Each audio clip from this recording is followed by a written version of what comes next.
Yesaya 43 ayat 8 sampai ayat 13. Saya akan langsung bacakan firman Tuhan ini di bawah perikop Israel sebagai saksi Tuhan. Biarlah orang membawa tampil bangsa yang buta sekalipun ada matanya, yang tuli sekalipun ada telinganya. Biarlah berhimpun bersama-sama segala bangsa-bangsa, dan biarlah berkumpul suku-suku bangsa. Siapakah di antara mereka yang dapat memberitahukan hal-hal ini, yang dapat mengabarkan kepada kita hal-hal yang dahulu? Biarlah mereka membawa saksi-saksinya, supaya mereka nyata benar. Biarlah orang mendengarnya dan berkata, benar demikian. Kamu inilah saksi-saksiku, demikianlah firman Tuhan, dan hambaku yang telah kupilih, supaya kamu tahu dan percaya kepadaku, dan mengerti bahwa aku tetap Dia. Sebelum aku tidak ada Allah dibentuk, dan sesudah aku tidak akan ada lagi. Akulah Tuhan, dan tidak ada juru selamat selain daripadaku. Akulah yang memberitahukan, menyelamatkan, dan mengabarkan, dan bukannya Allah asing yang ada di antaramu. Kamulah saksi-saksiku, demikianlah firman Tuhan, dan akulah Allah. Juga seterusnya aku tetap Dia, dan tidak ada yang dapat melepaskan dari tanganku. Aku melakukannya, siapakah yang dapat mencegahnya? Bapak, Ibu, Saudara, firman Tuhan ini disampaikan kepada orang-orang Israel, karena orang-orang Israel ini pada waktu itu telah dinubuatkan bahwasanya mereka pasti akan dibuang dari negeri mereka untuk menjadi tawanan di negeri asing. Dan firman Tuhan ini disampaikan oleh Nabi Yesaya ketika seorang raja bernama Hizkia memerintah. Dan 100 tahun kemudian, apa yang dinyatakan oleh Yesaya tersebut menjadi terbukti dan menjadi nyata terjadi atas bangsa Israel, di mana bangsa Israel pada waktu itu dibuang ke tanah Babel oleh karena pemberontakan mereka terhadap Allah. Karena mereka jahat kepada Tuhan, mereka melakukan apa yang tidak baik, mereka melakukan apa yang tidak benar di mata Tuhan, maka Tuhan membiarkan mereka dijajah oleh bangsa lain, sehingga mereka dibuang ke tanah Babel pada waktu itu. Nah, tetapi ketika mereka di dalam pembuangan tersebut, di dalam menjalani hukuman itu, tetapi ketika mereka di dalam pembuangan itu menjalani hukuman, Tuhan juga tidak tinggal diam, hanya mencampakkan mereka begitu saja. Misalkan kita merenungkan kehidupan kita sepanjang tahun ini, ada nggak saat-saat di mana kita sedang berada di dalam teguran Tuhan? Di dalam situasi di mana pada saat itu kita sedang ditegur oleh Tuhan, sehingga melalui teguran tersebut akhirnya kita mengambil waktu sejenak untuk merenungkan dan memikirkan apa yang salah dengan diriku ya. Pada saat kapan aku telah menyimpang dari jalan Tuhan? Nah, di dalam pembuangan tersebut, di situ ada beberapa umat Tuhan, yang mana salah satu yang nanti kita kenal dengan nama Daniel. Masih ingat Daniel kan, yang dibuang ke dalam gua singa semalam-malaman, ke tempat singa yang sudah berminggu-minggu tidak dikasih makan, tetapi singanya tidak mengganggu dan sedikit pun tidak mengusik Daniel, karena malaikat Tuhan mengatukkan mulut singa itu sehingga mereka tidak mau mencelakai Daniel pada waktu itu.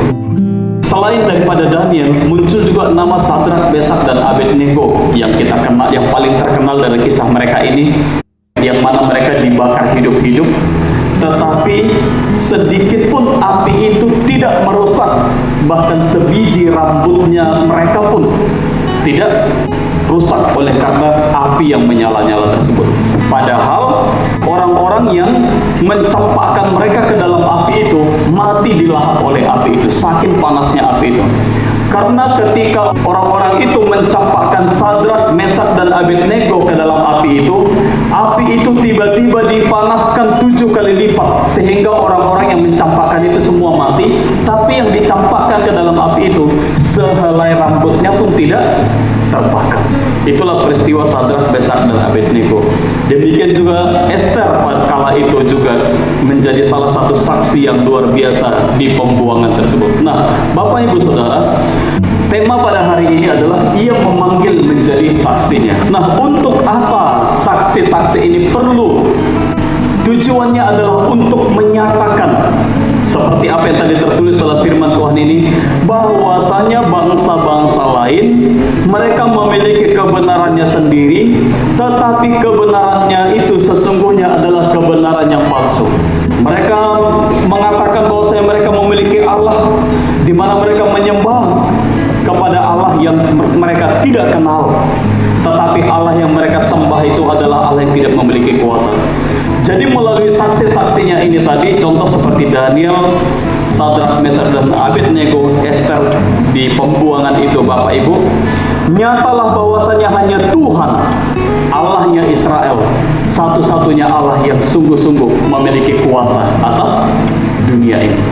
Itulah sebabnya kenapa Allah itu memanggil umatnya untuk menjadi saksinya, untuk memperlihatkan kepada bangsa-bangsa.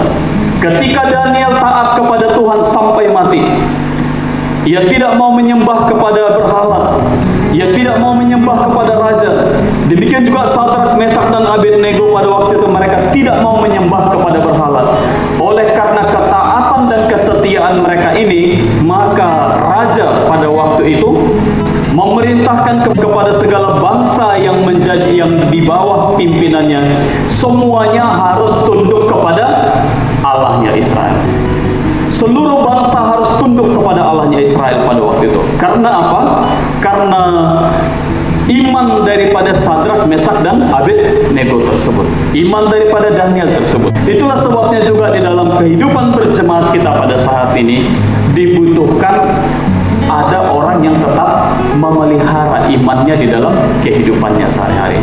Karena melalui itulah maka Allah bekerja. Allah bekerja bagi keluarga kita yang melalui iman. Allah bekerja di dalam masyarakat kita yang melalui iman kita. Allah bekerja di dalam jemaat kita adalah melalui.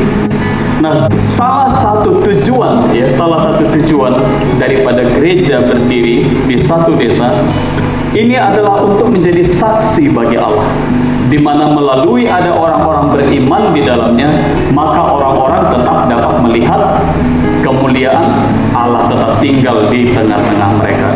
Itulah yang dimaksudkan oleh nas ini, yaitu firman Tuhan disampaikan kepada orang Israel, supaya nanti ketika orang Israel dibuang ke pembuangan di Babel tersebut, mereka tetap dapat memperlihatkan kebenaran Allah di tengah bangsa-bangsa. Sehingga bangsa-bangsa yang tadinya dikatakan apa? Memiliki mata tapi tidak melihat, mereka memiliki telinga tetapi tidak mendengar.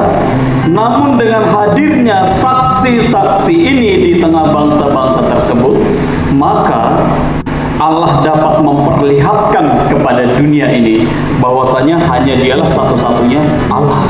Dialah satu-satunya juru selamat. Karena keselamatan hanya bisa dijamin di dalam dirinya. Dan dikatakan hanya Dialah satu-satunya Allah yang mengetahui segala sesuatu. Baik itu yang mengetahui apa yang terjadi dahulu kala, yang sudah hilang di dalam ingatan manusia, baik juga peristiwa-peristiwa yang akan datang yang belum terjadi. 1 jam lagi kita nggak tahu kita kemana. Rencana kita ada, tetapi kita nggak tahu apa yang terjadi 1 jam lagi, ya. Ya seperti ketika sebelum tsunami datang, 5 menit sebelum tsunami datang, masih ada yang makan di restoran, masih ada yang lagi main game, ya kan? Masih ada yang bermain-main di jalan, mungkin anak-anak masih ada yang bermain kelereng. Nah, tetapi hanya dalam sekejap, tiba-tiba air setinggi pohon kelapa datang, setinggi gedung-gedung datang, rata semuanya dengan tanah. Jadi kita Bapak Ibu sebagai manusia, kita tidak tahu apa yang akan terjadi di masa yang akan datang. Bahkan 5 menit lagi kita nggak tahu apa yang terjadi. Tapi prediksi kita mungkin ada, karena 5 menit lagi saya masih di sini tentunya. Iya tentunya ya. Tetapi Ibu Bapak itu pun belum tentu. Karena segala sesuatu yang terjadi di masa yang akan datang itu hanya Tuhan Allah satu-satunya yang tahu. Nah, Allah bangsa-bangsa yang lain dikatakan tadi di dalam ayat ini, mereka tidak tahu apa-apa. Tetapi hanya Tuhan satu-satunya yang tahu tentang apa apa yang akan terjadi di dalam dunia ini, dan baik di masa yang lalu, baik di masa yang akan datang. Itulah sebabnya, ya, maka melalui saksi-saksi ini Tuhan mengharapkan supaya mereka lah yang akan menjadi gambaran orang-orang beriman, sehingga seluruh dunia, seluruh bangsa mengikut Tuhan yang benar. Amin, Ibu Bapak. Itulah maksud daripada firman Tuhan ini, dan kiranya kita juga sebagai jemaat Tuhan, marilah kita senantiasa memelihara iman kita terus, supaya jemaat kita semakin bertumbuh, dan kehidupan kerohanian kita secara pribadi juga akan semakin bertumbuh di hadapan Tuhan. Amin. Demikian firman Tuhan, mari kita berdoa. Bapa di sorga, kami mengucap syukur dan terima kasih sekali lagi, Tuhan,